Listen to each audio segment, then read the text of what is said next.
مرزا محمد علی کا باپ ہلاک ہو گیا 1241 اور 42 ہے اس کی تشریح تو انشاءاللہ کہ نبی پاک صلی اللہ علیہ وسلم کی حیات ظاہری کے متعلق جو ویڈیو میری آنے والی ہے اس میں تفصیلی اس پہ بحث ہوگی۔ اس میں صرف ایک جملے پہ کلام ہے، وہ یہ ہے کہ جب نبی پاک صلی اللہ علیہ وسلم کا وصال ظاہری ہوا تو سیدنا صدیق اکبر رضی اللہ تعالیٰ عنہ حضور کی بارگاہ میں حاضر ہوئے اور آپ پر جھکے، ثم اقبہ علیہ فقبلہ، نبی پاک صلی اللہ علیہ وسلم کی طرف جھکے اور چہرہ مبارکہ سے پردہ ہٹایا، اس کو بوسہ دیا اور عرض گزار ہوئے بھی ابی انتا و امی یا نبی اللہ، میرے ماں باپ آپ پر قربان اے اللہ کے نبی، لا یجمع اللہ علیک موتتین، اللہ آپ پر دو موتیں جمع نہ کرے گا۔ اب ان دو موتوں کا مطلب کیا ہے؟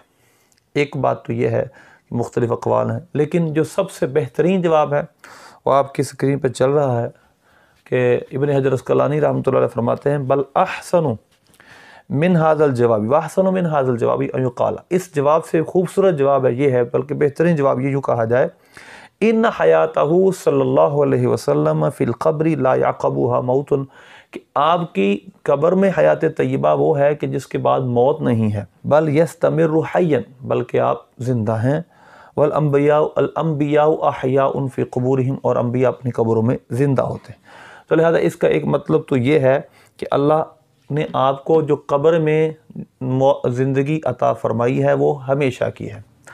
اب یہاں پر ایک دوسرا سوال ہے کہ کیا انبیاء کرام کو یہ کہنا کہ وہ مر گئے، حدیث میں اور ایک آیت بھی اس حدیث میں کوٹ کی گئی وما محمد الا رسول قد خلت من قبلہ رسول افئن مات او قتل انقلبتم، یہ سورہ آل عمران کی آیت نمبر 144 ہے۔ کیا اس کو لے کر کوئی یہ کہے کہ انبیاء مر گئے، معاذ اللہ یہ کہنا درست ہے، وہ مر چکے ہیں؟ اس طرح کے سخت جملے کہنا کیسا ہے؟ ہم اس کو ذرا ڈیٹیل سے سمجھنے کی کوشش کریں گے۔ نمبر ایک یہ ہے کہ یہ اللہ کریم اپنے حبیب کو فرما رہا ہے، اور اللہ اپنے جس بندے کو، مخلوق کو جو چاہے فرما سکتا ہے، اس پر کوئی شریعت کے اصول نہیں ہیں۔ یہ شریعت کے اصول ہم پر ہیں، وَتُعَزِّرُوهُ وَتُوَقِّرُوهُ، ہمیں حکم ہے کہ ہم نبی پاک صلی اللہ علیہ وسلم کی تعظیم کریں، توقیر کریں، ادب و احترام کریں۔ ایک بات تو یہ ہے اِنَّکَ مَیِّتٌ وَإِنَّهُم مَیِّتُونَ، کوئی اس کو بھی اگر استدلال کرتا ہے 30ویں پارے کی آخری آیت سے کہ وہ بھی مرنے والے ہیں اور آپ بھی وصال کرنے والے ہیں، کہ اللہ نے خود میت فرمایا، تو اللہ نے فرمایا، ہم نے اور آپ نے نہیں۔ ہم پر شریعت ہے، ہم پر حلال و حرام ہے، تقاضے ہیں، احکامات ہیں، اللہ پر کوئی حکم نہیں ہے۔ اگر کوئی شخص اپنے باپ اس کو اپنے بیٹے کو کہتا ہے، مثلا بیٹے کو کہتا ہے کہ تو کو سخت جملہ بولتا ہے، تو اب بیٹے کا بیٹا یا بیٹے کا شاگرد یا بیٹے کا ہم پلہ وہی جملے اس شخص کے بارے میں کہے اور کہے تیرا باپ بھی تو یوں کہتا ہے، تو یقیناً وہ غصہ کرے گا، وہ میرا باپ ہے۔ یا استاد اپنے شاگرد کو جملے کہتا ہے اور شاگرد بھی اس شاگرد کو وہی جملے کہیں جو استاد کہتا ہے، یقیناً سب کہیں کہ یہ درست نہیں ہے۔ تو بلا تمثیل اللہ تبارک و تعالیٰ اپنی مخلوق کے بارے میں جس پر چاہے جو جملے استعمال کرے وہ ہے، وہ خدا ہے، لہذا اس پر کوئی شریعت نہیں، ہم پر شریعت ہے، ہمیں ادب و احترام کا حکم ہے۔ نمبر دو، کیا یہ جو جملے ہیں، یہ جو جملے قرآن پاک میں ہیں، کیا ہمارے دور کا عرف اس کے مطابق ہے؟ یہ سمجھنا ضروری ہے۔ قرآن جب اترا تو اس وقت ان جملوں کا عرف کیا تھا، یہ بڑی سمجھنے والی بات ہے۔ مثلا ایک لفظ ہے جس کا معنی، جس کو ہلاک کہا جاتا ہے، ہلاک ہونا۔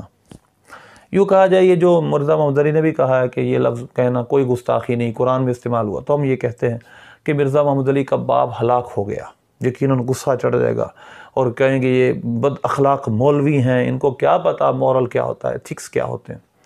یقیناً اگر کسی بابی کو کہا جائے جو کہتا ہے کہ حضور مر چکے ہیں کہنا درست ہے، تو اس کو کہا جائے تیرا باپ مر گیا، تیرا باپ ہلاک ہو گیا، وہ غصہ کرے گا۔ حالانکہ یہی لفظ قرآن پاک میں حضرت سیدنا یوسف علیہ السلام کے بارے میں قرآن میں استعمال اللہ نے فرمایا ہے۔ دیکھیں آیت نمبر ہے سورہ مومن کی آیت نمبر 34، وَلَقَدْ جَاءَكُمْ يُوسُفُ مِن قَبْلُ بِالْبَيِّنَاتِ وَمَا زِلْتُمْ فِي شَكٍّ مِّمَّا جَاءَكُمْ بِهِ، کہ یوسف علیہ السلام تمہارے پاس اس سے پہلے بھی نشانیاں لے کر آئے اور تم ان کے بارے میں شک ہی میں رہے جو وہ لے کر آئے، حَتَّى إِذَا هَلَكَ قُلْتُمْ لَن يَبْعَثَ اللَّهُ مِن بَعْدِهِ رَسُولًا، یہاں تک کہ جب وہ ہلاک ہو گئے۔ اب یہ ترجمہ ظاہری ہے، لفظوں کا ترجمہ یہ ہے، لیکن ادبی ترجمہ یہ ہے ہمارا کہ جب وہ انتقال کر گئے تو انہوں نے کہا، تم نے کہا کہ اب اللہ ان کے بعد کوئی رسول بھیجے گا ہی نہیں۔ تو اب ہلاکہ، حتی اذا ہلاکہ، اللہ نے یوسف علیہ السلام کے بارے میں استعمال کی، تو آپ کر سکتے ہیں کسی نبی کے بارے میں۔ اب آگے چلتے ہیں، صحیح بخاری کی ایک اور حدیث اسی لفظ کے ساتھ بھی بیان کروں گا۔ صحیح بخاری کی حدیث نمبر 3455، اس حدیث میں حضرت سیدنا ابو ہریرہ رضی اللہ تعالیٰ عنہ بیان کرتے ہیں نبی پاک صلی اللہ علیہ وسلم سے، یحدث عن النبی صلی اللہ علیہ وسلم کانت بنو اسرائیل تسوسهم الانبیاء، کہ انبیاء کرام علیہ السلام بنی اسرائیل کے اندر سیاسی معاملات، ان کے جو معاملات ہوتے تھے اس کو ایک نبی جاتا دوسرا نبی آ جاتا تھا. کلما ہلاک نبی خلفہ نبی، یہ لفظ ہے کلما ہلاک نبی، جب کوئی نبی انتقال کر جاتا تو دوسرا نبی آ جاتا. وَإِنَّهُ لَا نَبِيَّ بَعْدِي، اور میرے بعد کوئی نبی نہیں. اب نبی پاک صلی اللہ علیہ وسلم نے بھی ہلاکہ کا جملہ استعمال فرمایا، تو کیا ہم انبیاء کے بارے میں ہلاک کا لفظ اب بول سکتے ہیں؟ یقیناً سب کہیں گے نہیں. ایک اللہ رسول کا معاملہ ہے اور ایک ہمارا معاملہ ہے. نبی پاک صلی اللہ علیہ وسلم سید الانبیاء ہیں. اور دوسری بات یہ ہے کہ جو سمجھنے والی ہے، یہ اس دور کا عرف تھا، اور اس دور کے عرف میں یہ جملے گستاخی نہیں سمجھے جاتے تھے. اب میں نے جیسے پہلے مثالاً کہا کہ مرزا محمد علی کا باپ ہلاک ہو گیا، مرزا محمد علی کی ماں ہلاک ہو گئی، ان کو غصہ چڑھے گا. یا کسی بڑے مولوی کے جو نبی پاک صلی اللہ علیہ وسلم کے بارے میں مرنے کا لفظ استعمال کرنے کو جائز سمجھتے ہیں، ہم سمجھتے ہیں کہ اگر ان کے باپ کے بارے میں کہ وہ مر گیا، اس کا باپ ہلاک ہو گیا، ان کو غصہ چڑھے گا کہ نہیں؟ حالانکہ یہ دونوں لفظ قرآن میں حدیث میں ہیں. تو یقیناً یہ جملے جب ان کا نزول ہوا تو اس وقت ان کا استعمال اتنا برا نہیں سمجھا جاتا تھا، لیکن عرف بدل گیا، رواج بدل گیا. رواج کے بدلنے سے ان جملوں کا استعمال گستاخی سمجھا جانے لگا، بے ادبی سمجھا جانے لگا، لیکن ہمارے عرف میں. اب دوسری بات یہ ہے کہ ہلاکہ کا معنی کیا ہے. اب دیکھیں اب کی منجد جو ڈکشنری ہے اس کے اندر کیا لکھا ہے؟ اس کے اندر لکھا ہے کہ اس کا معنی فنا ہونا، مرنا ہے. اور یہ عموماً یہ نسبتاً لکھا ہوا ہے، یہ عموماً کوئی اچھے معنی میں استعمال نہیں ہوتا. انسان جب سخت جملے بولتا ہے اس وقت ہلاکہ کا لفظ بولتا ہے. تو آیا یہ جملے قرآن و سنت میں موجود ہیں؟ تو آیا ان کے مولویوں، ان کے علماء، ان کے ماں باپ کے بارے میں ہم ہلاک کا لفظ، مرنے کا لفظ بولیں، ان کو غصہ چڑھے گا کہ نہیں؟ جب ہمارا رواج اردو زبان میں جب ہم نے کسی چیز کو کنورٹ کیا تو ظاہر ہے ہمارا رواج ہے، ہمارا رسم ہے، ہم نے کسی لفظ کو اچھے معنی میں استعمال کیا، کسی کو برے معنی میں. عربی لفظ جو اس طرح استعمال کرتے ہیں ہم نے قطع نظر اپنا ایک عرف بنایا. تو ہمارے عرف میں ماتا کا جو ترجمہ ہے اگر مرنے سے کیا جائے، اور ہلاکہ کا ترجمہ اگر مرنے سے کیا جائے، ہلاک ہونے سے کیا جائے، تو اس کو برا سمجھا جائے گا. تو لہذا عرف کو رواج کو دیکھیں گے کہ ہم کس لفظ کو کس معنی میں استعمال کرتے ہیں.